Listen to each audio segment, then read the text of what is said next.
What is going on, guys and gals? It's your host, Carnivore Kurt, and on this episode, we're gonna do the ultimate raw liver taste test challenge. I looked on YouTube, I couldn't find anyone who'd really done a lot of raw liver. I thought about what I wanted to do for this video for quite a while. This is gonna be the most ultimate raw liver taste test anyone has ever done in the space. I went to some local farmers markets, went to a couple farms, and went to the butcher shop here in Austin, and was able to pick up several different kinds of liver. Pig liver, I got some chicken liver, I got some duck liver, I got some beef liver, a few different types of beef. I got some Irish Dexter, I got some Scottish Highland. I'm a big fan of liver. I think it's tremendously nutritious. We're gonna do a deep dive on liver, and we're gonna cut these bad boys open, go through the different types of livers, talk about the nutritional profile, and then I'm gonna eat them raw. And what I'm gonna do is I'm actually gonna go break down all of them and give you kind of the nutritional profile, where duck might be more high in maybe folate or vitamins of certain kinds versus beef having something else that might be more rich as well. So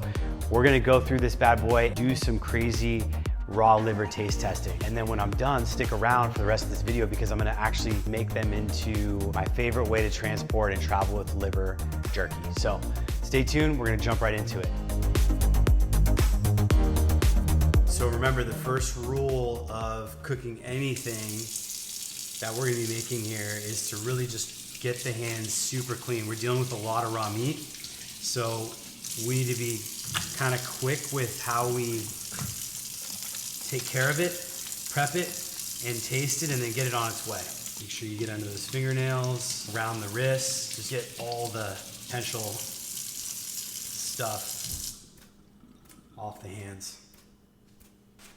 So what I'm gonna do is I've got a big bowl, going to open these packages up, and I'm gonna toss the liver into a bowl. Before I do that, I'm gonna actually set apart each of the pieces so we actually know which one goes where. Because we've got so many different kinds. We've got 2, 4, 6, 8. I've got 9 different farm / types of liver that we're gonna be taste testing. So it's gonna be quite a journey here to go through all this.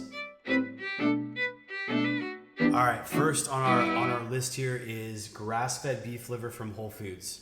So I'm gonna open this bad boy up, I'm gonna slice off a chunk, and actually what I'm gonna do, I've decided, is I'm gonna label these specific cuts, keep track of everything. Why do I like grass-fed beef liver? I like beef liver, I like the way it tastes.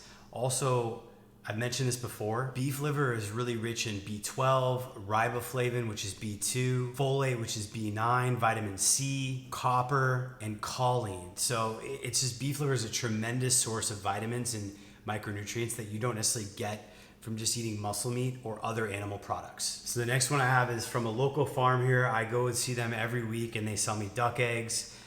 They also have great organs. I buy their liver, it's delicious. This is Richardson Farms here in Austin, Texas. They have a beef liver that is grass-fed. So again,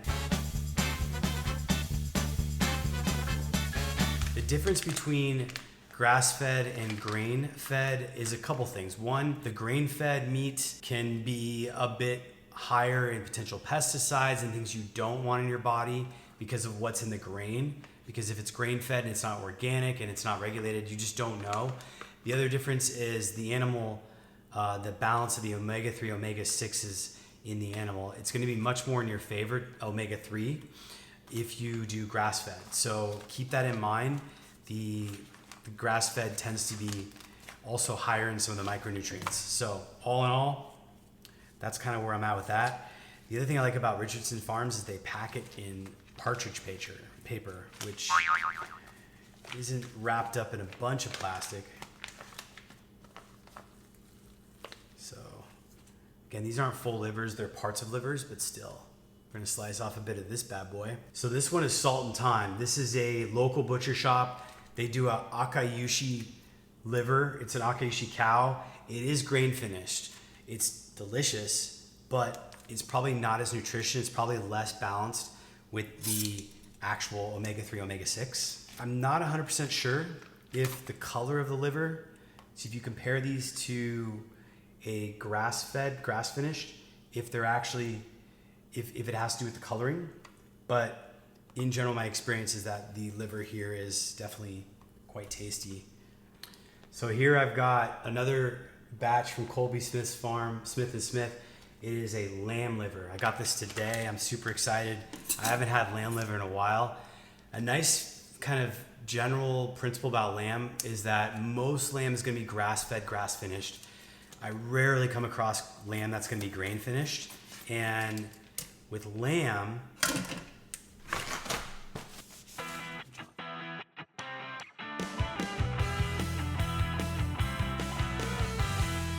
so lamb liver and beef liver are pretty similar in their nutrients and nutritional breakdown.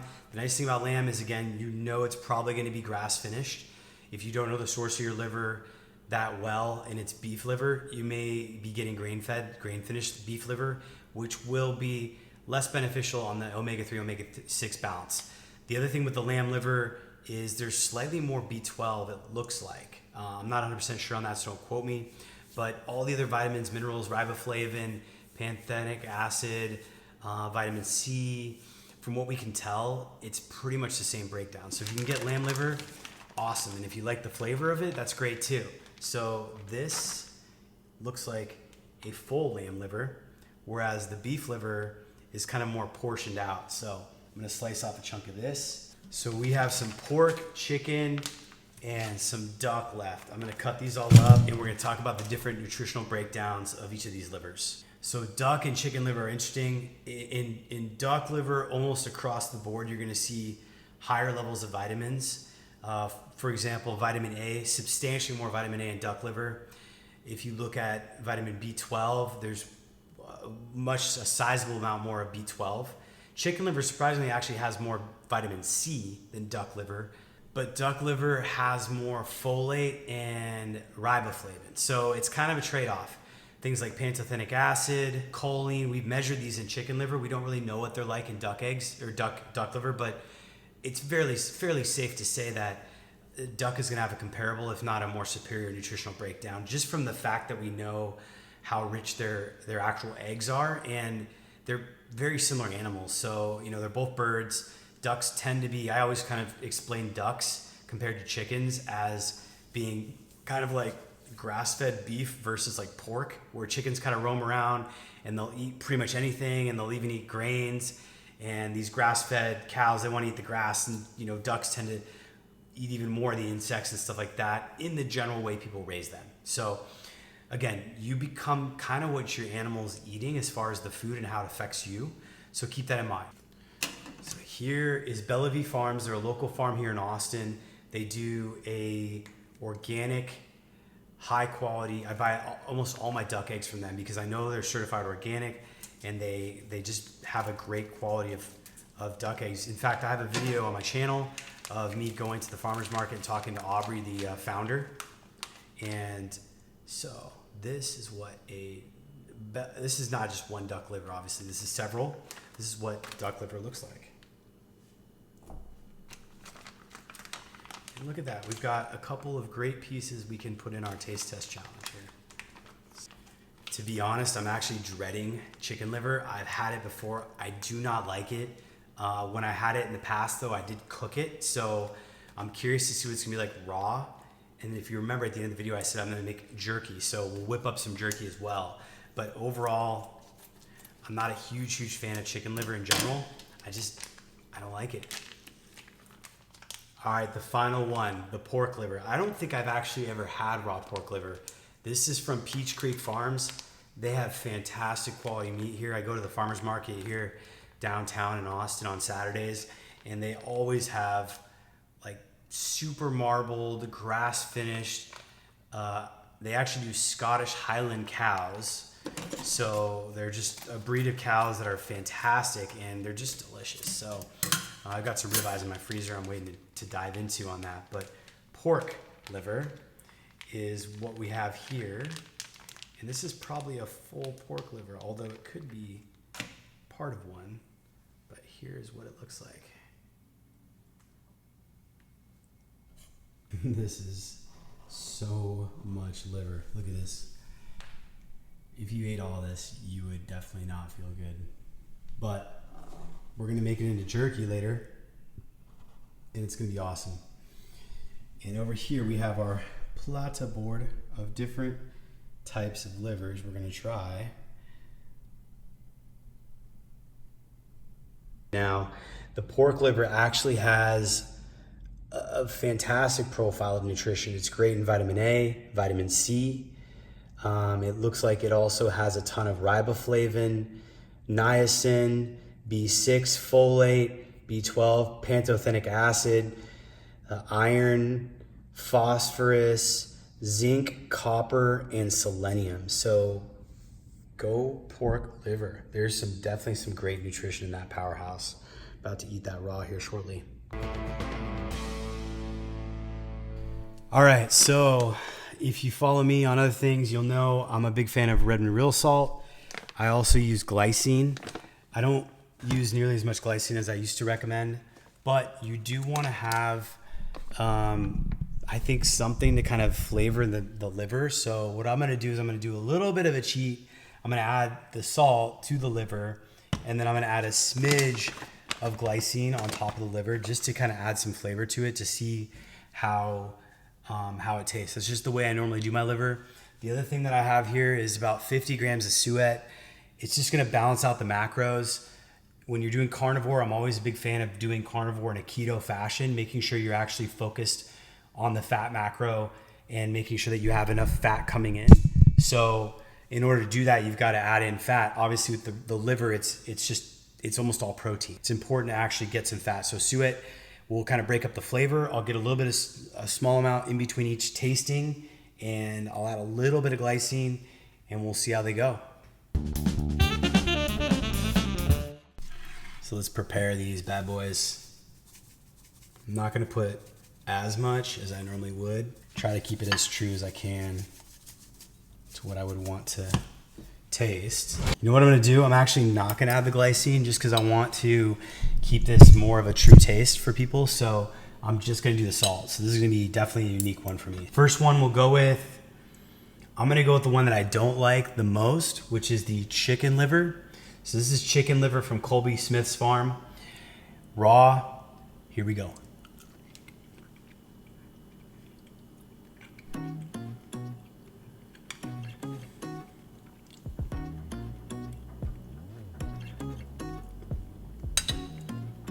So to me, having the chicken liver and having it raw versus cooked, so much better. So much better than eating it cooked. I think when you eat it cooked, the texture goes away, but the actual aftertaste is much stronger. So I'll just put a little bit of suet to kind of clear my palate. But that was good. I got no problem with that chicken liver. All right, we might as well go with the birds because I know beef liver in general, I just love it so much. It's gonna be much easier to tolerate, so I'll finish off with the good stuff. So this is duck liver from Bella V, and let's do it.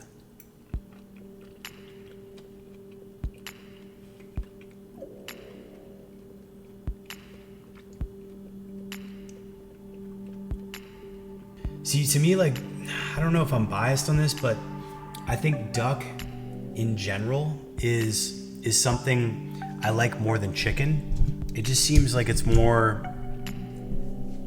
rich. So that duck liver to me tasted even better. The aftertaste is a lot less strong.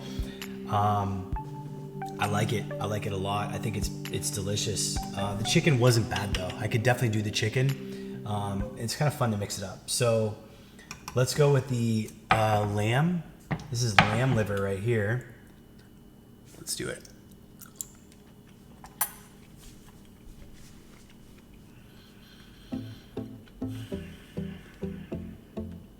There's definitely more of a kind of a beef characteristic to the lamb liver than there is to the birds. It has kind of a, I don't know how to describe it. There's just kind of like an aftertaste of sorts that isn't as strong as chicken in my opinion, but still like definitely has a bite to it. All right, so the next one I got is the pork. I'm working my way up to the beef because the beef I know I'm gonna like a lot. The pork is from Peach Creek Farms actually. I got this today at the farmer's market. No, I didn't. I got this last week. But this is a pork liver.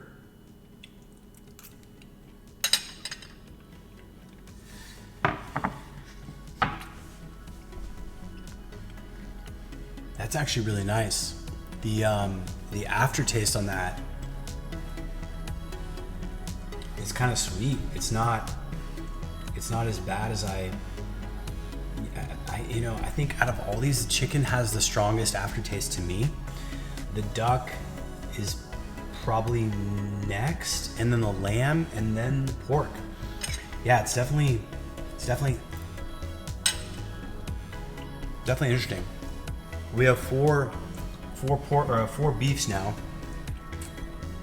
I'm gonna start from the top and work my way down. I'll finish with the grain finished akayushi beef because it's like eating a steak that's grain finished. You know, when you go to a steakhouse, it's just so rich in flavor. I don't usually buy it just because, again, I'm looking to balance my omega-3 omega-6 fatty acid ratio, and you don't get that balance as much when you eat the actual grain finished meats. But let's go for this. So this is from Whole Foods.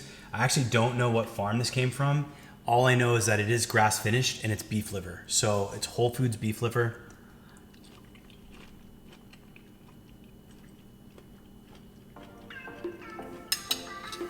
I just like beef liver so much. I don't know what it is. It's obviously this acquired taste being a carnivore now here, eating raw liver for the last couple months, but maybe it's just the fact that I know that I'm getting so much nutrition in that simple amount of meat. It's great. White Oak Pastures. These guys make great quality meat. This is a grass finished beef liver. Let's give it a shot. Dude, it's almost like the fresher the liver is from the bigger animals, there's less of an aftertaste and there's more of just like it just tastes clean. It's crazy. That was great. It was delicious. I liked it more than the Whole Foods. They're very similar though. Both grass-fed, both beef, probably different breeds of cattle. We're on to the last two. We've got Richardson's beef liver here, grass-fed, and we've got Salt and Thyme Akayushi liver. So this is another grass-fed liver from Richardson Farms here in a local Austin farm.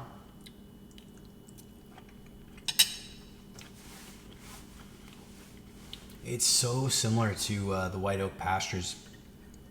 You gotta kind of let the I kind of want to eat the suet while I'm waiting on the aftertaste, but I don't want to finish the flavor profile. I would say they're all very similar. They're all very similar. You know, when you get beef liver, you're getting a great nutritional profile. So, and if you notice grass finish, this is the Akayushi. This is the grain finished beef liver. It's the last one we're going to try. We've done 2, 4, 6, 8 different types of livers here.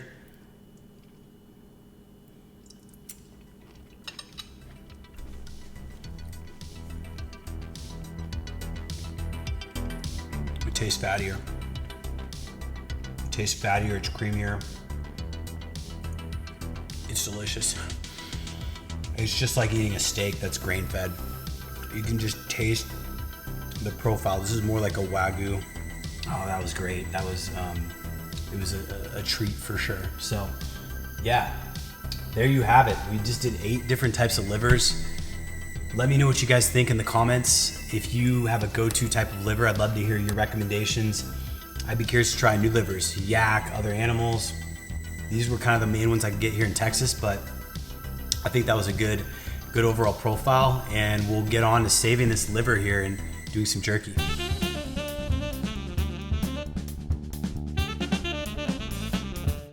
All right. So I've got all this liver. We're gonna chop it up and we're gonna make jerky out of this stuff. I have washed my hands, but I'll do it again. Be super clean.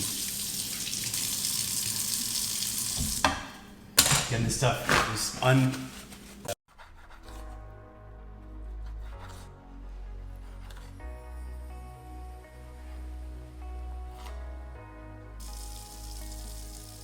So I just upgraded my dehydrator to something with stainless steel. I was using the Nesco with plastic, but this has a timer on it. It has a bit more temperature range, and I can cook stuff on stainless steel. So we're gonna fire up all this great liver. None of it's gonna go to waste. I'm gonna store it. We'll do a quick shot at the end when it's done. What's going on? Happy Saturday night. So this is the dehydrator. I think I did a video a little earlier of this new guy. It's got a timer, a lot of temperature ranges. I'm gonna take this jerky out. You can see all the jerky we did the taste test for earlier. I just threw it all on here. Most of it's pretty solid. I like my jerky a little softer. So this was about 5.5 hours. And what I did was I rotated the trays at different sort of frequencies. It's pretty good. I'm gonna rock that. I'm gonna pull it out, yank it into Tupperware, and then pack it up for the fridge.